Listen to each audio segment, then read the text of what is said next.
1/10 സ്കെയിലിൽ 4x4 ഒരു R C കാറാണ്.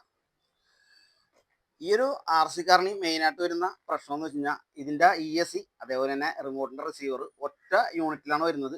അപ്പോൾ എന്താ സീനെന്ന് വെച്ച് കഴിഞ്ഞാൽ ഇതിൻ്റെ ESC കംപ്ലൈൻ്റ് ആയി കഴിഞ്ഞാൽ ഫുൾ സെറ്റ് മാറ്റണം. അതേപോലെ തന്നെ റിമോട്ടിൻ്റെ റിസീവർ കംപ്ലൈൻ്റ് ആയി കഴിഞ്ഞാൽ ഈ ഒരു ഫുൾ സെറ്റ് അങ്ങനെ തന്നെ മാറ്റേണ്ടി വരും. അതാണ് ഈ ഒരു ESCയും അതേപോലെ റിസീവറും ഒറ്റ യൂണിറ്റ് വരുന്നതിൻ്റെ മെയിനായിട്ടുള്ള പ്രശ്നം.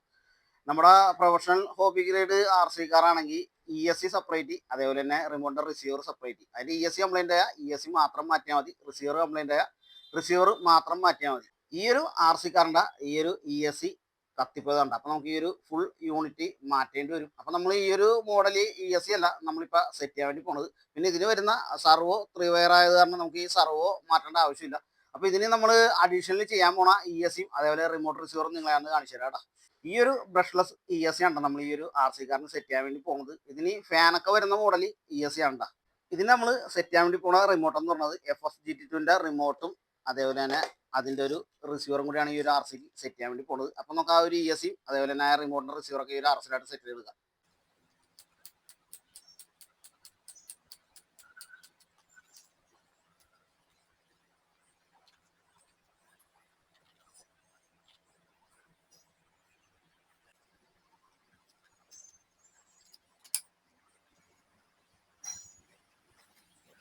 നമ്മളിപ്പോൾ ESC ഈ ഒരു സൈഡിൽ നമ്മൾ ഒട്ടിച്ചിട്ടുണ്ട്. അതേപോലെ തന്നെ റിമോട്ടിൻ്റെ റിസീവർ ഇതിൻ്റെ ടോപ്പിൽ വെച്ച് നമ്മൾ ഒട്ടിച്ചെടുത്തിട്ടുണ്ട് കേട്ടോ.